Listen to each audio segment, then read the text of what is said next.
उत्तर प्रदेश में अगले साल होने वाले विधानसभा चुनाव से ठीक पहले समाजवादी प्रमुख अखिलेश यादव ने भारतीय किसान यूनियन के नेता राकेश टिकैत को चुनाव लड़ने का न्योता देकर राज्य का सियासी पारा बढ़ा दिया और मेरठ में एक साथ बैनर पर दिखने के बाद अब जौनपुर से अखिलेश यादव ने राकेश टिकैत पर डोरे डालना शुरू कर दिया। समाजवादी पार्टी के मुखिया अखिलेश यादव ने राकेश टिकैत को पार्टी में शामिल होने का न्योता दिया है और कहा है कि अगर वो चुनाव लड़ना चाहते हैं तो उनका स्वागत है। और वहीं आपको बता दें कि एक दिन पहले ही मेरठ में अखिलेश यादव और जयंत चौधरी के साथ राकेश टिकैत की तस्वीर दिखी थी, जिसे बवाल के बाद हटा लिया गया।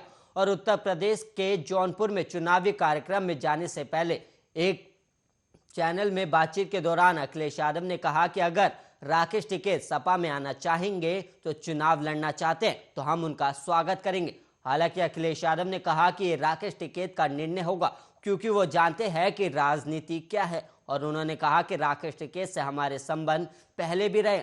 और इसके अलावा आपको बता दें कि एक दिन पहले ही राकेश टिकैत ने साफ किया था कि वो फिलहाल राजनीति में नहीं आएंगे, मगर देखने वाली बात होगी कि अखिलेश यादव के इस न्योते पर उनकी क्या प्रतिक्रिया थी।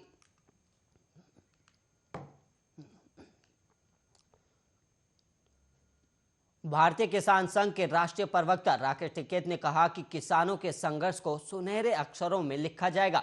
टिकैत ने यह भी स्पष्ट किया कि उनका चुनाव लड़ने का कोई इरादा नहीं है और लोगों को राजनीतिक होर्डिंग्स पर अपनी तस्वीरों का इस्तेमाल करने पर चेतावनी भी दी है। उन्होंने कहा कि मेरा किसी भी राजनीतिक दल से कोई लेना देना नहीं है। और टिकैत बुधवार देर रात गांव सिसोली में किसानों को संबोधित कर रहे थे जब वो 383 दिनों के धरने के बाद घर लौटे। और राकेश टिकैत ने कहा कि हमारा संघर्ष सुनहरे अक्षरों में लिखा जाएगा और मैं अंतिम सांस तक किसानों के अधिकार के लिए संघर्ष करता रहूंगा। और टिकैत अपने समर्थकों के एक बड़े जुलूस में सिसोली पहुंचे और पूरे रास्ते फूलों से रैली में वर्षा की गई और मेरठ मुजफ्फरनगर राजमार्ग पर हर चौराहे पर लड्डू बांटे गए और गाजीपुर सीमा से मुजफ्फरनगर तक हर 25 किलोमीटर पर लंगर का आयोजन भी किया गया।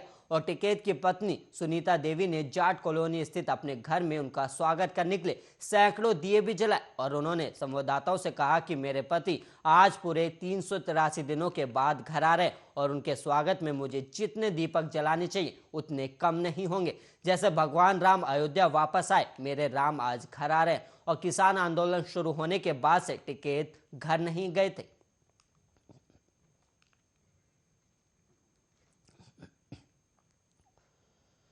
उत्तर प्रदेश के विधानसभा चुनाव नजदीक है और हर गुजरते दिन के साथ यहां सियासत गरमा रही है और सत्तारूढ़ बीजेपी से लेकर पीएसपी, सपा समेत सभी पार्टियां जमकर सक्रिय हैं और गठबंधन को लेकर भी रणनीतियां बन रही है। और इसी बीच एआईएमआईएम के चीफ असदुद्दीन ओवैसी ने यूपी चुनाव को लेकर ऐलान किया था कि ओवैसी ने कहा था कि उनकी पार्टी उत्तर प्रदेश में 100 सीटों पर चुनाव लड़ेगी। लेकिन इस बीच यूपी के लोगों ने ओवैसी के चुनाव को लेकर अपना विरोध प्रकट किया है और उनका कहना है कि अगर यूपी में ओवैसी चुनाव लड़ेगा तो शहर की फिजा बिगड़ जाएगी।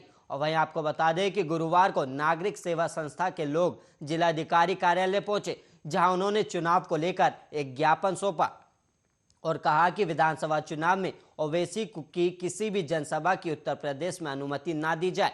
और नागरिक सेवा संस्थान के अध्यक्ष हाजी मोहम्मद अफजल ने कहा कि अगर यूपी विधानसभा को लेकर ओवैसी की जनसभा होती है तो शहर की फिजा बिगड़ सकती है। और वहीं ओवैसी जनसभा में लोगों को भड़काने का काम करते हैं और वो धर्म के नाम पर चुनाव लड़ने की बात कहते हैं। और उन्होंने कहा कि आने वाली 18 तारीख को खरखोदा में असदुद्दीन ओवैसी की जनसभा होगी और उस रैली में भी उन नेताओं को बुलाया गया है जो भड़काऊ भाषण के लिए मशहूर है, जो वहां अपने भाषण देकर शहर की फिजा बिगाड़ने का काम करेंगे। और उस जनसभा भी प्रशासन द्वारा निरस्त की जाए और आगे भी इस पार्टी को जनसभा करने की अनुमति ना दी जाए, यही उनकी मांग है।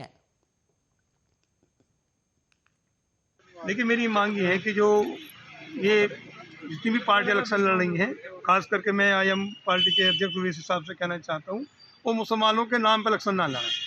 वो इलेक्शन लड़ें संविधान के नाम पर लड़ें। और कई दोहरी नीति अपनाते हैं। लोकसभा में कहते हैं कि मैं संविधान मानता हूँ और पब्लिक के बीच में कहते हैं मैं धर्म को मानता हूँ। तो इस तरह का इलेक्शनबाजी ना करें और हम नहीं चाहते मजहब के नाम पर कोई भी वोट ना मांगे हम लोग। अगर आपको वोट मांगनी, हिंदू मुसलमान दोनों से वोट मांगे, ये हमारी अपील है। देखिए मेरी मांग ये है कि जो